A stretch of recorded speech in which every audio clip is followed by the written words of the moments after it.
আসসালামু আলাইকুম। আশা করি আপনারা সবাই ভালো আছেন। একটা স্টক নিয়ে বলতে চাচ্ছি, বিআইএসসি ফিনান্স সেক্টর একটা স্টক।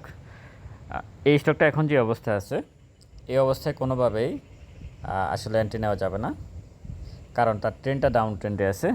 যদি আপনারা দেখতেছেন সে একটা সর্বশেষ সবুজ ক্যান্ডেল করছে, তাতেও কোনো লাভ নেই, কারণ এরকম সবুজ ক্যান্ডেল করে স্টকটা কিন্তু নিচের দিকে চলে আসছে। যেহেতু সে নিচে চলে আসছে, আরও নিচে আসার সম্ভাবনা আছে। আপনার হয়তো ধারণা যে 5 টাকা 90 পয়সা আছে এই মুহূর্তে, আর কি নিচে আসবে কি না, এটা আসলে বলা মুশকিল। যদিও তার ভলিউম ড্রাই হয়ে গেছে 1 মিনিট চার্ট অনুযায়ী, কিন্তু তার ট্রেনটা নিচের দিকে, যদি আর নাও আসে নিচে, দীর্ঘদিন স্টকটা এখানে বসে থাকবে। আসলে এই ধরনের স্টকে আপনার হাতে থাকা কোনো স্টকের ট্রেনটা যদি এরকম হয়, তাহলে ওই স্টক থেকে হয় স্টপ লস নিয়ে বের হয়ে যেতে হবে, আর না হয় অপেক্ষা করতে হবে অ্যাভারেজ করার জন্য। কিন্তু এই ধরনের এই ধরনের চার্টে স্টকটা নিচের দিকে আসার সম্ভাবনা বেশি থাকে, যদিও ইন্ডেক্স পজিটিভ থাকে। ভালো থাকবেন। আসসালামু আলাইকুম।